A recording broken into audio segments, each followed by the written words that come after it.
Bir şey söyleyeyim mi? Sonda taktılar. Çok acayip bir olay ya. Hayda. Harbi mi? He. Götten. Götten niye taksınlar amına koyayım ya?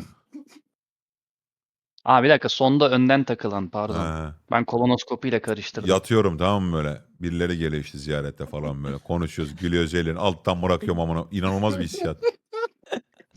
Proş hatırlıyor musun? Bir gün konuşuyorduk, muhabbet ediyorduk. Gülerken ben bir yandan sonda da işliyor falan. Dedim neymiş lan dedim bu, ben dedim evet taktıracağım bundan bir tane kendime.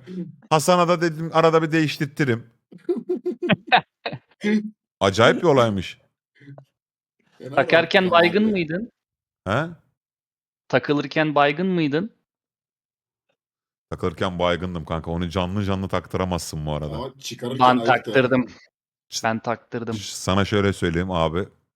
7,5 dakikada çıkarttılar biliyor musun? Çekalla çek. Çek